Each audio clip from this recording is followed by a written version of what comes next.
you have that dynamic where no Republican or Democrat in Washington could possibly read this bill before they sign off on it. No. To Zelensky speaking on the floor of the House. And, of course, Schumer talking about, I hope Republicans don't take a page out of President Trump's book and his friendship with Putin doesn't put them up. Like, how does this help the dialogue at all? And more importantly than that, like, what the hell's the mission in Ukraine? What's the end state? We're spending over $100 billion with probably 100 more promised in this omnibus spending bill.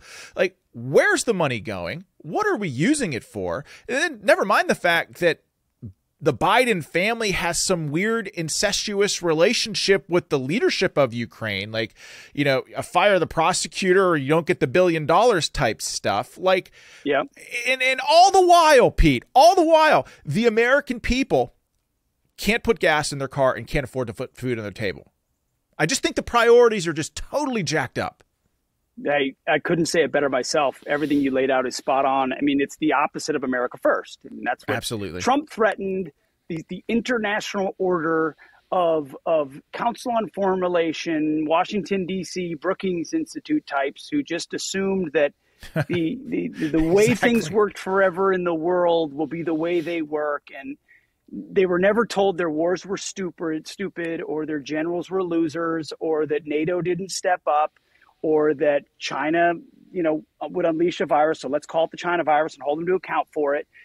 All of those things were a calling out of an international order that was failing and is continuing to fail, and now has a great advocate in the regime currently in the White House. So they go right back to business as usual. And Ukraine, you can't.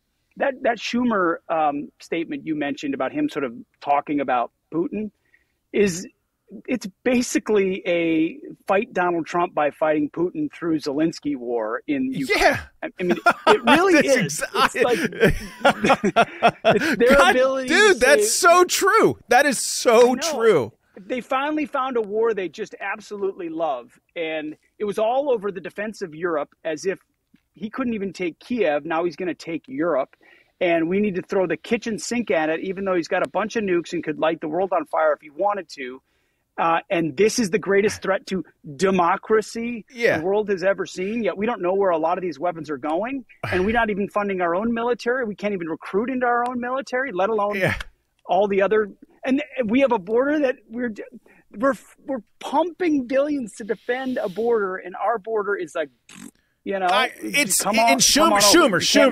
like, Zelensky comes to the House floor as the embodiment of freedom itself. Like, freedom, we just heard for the last week is the Twitter files of the FBI paying American taxpayer dollars to Twitter to then censor Americans whose taxpayer dollars paid for the censorship.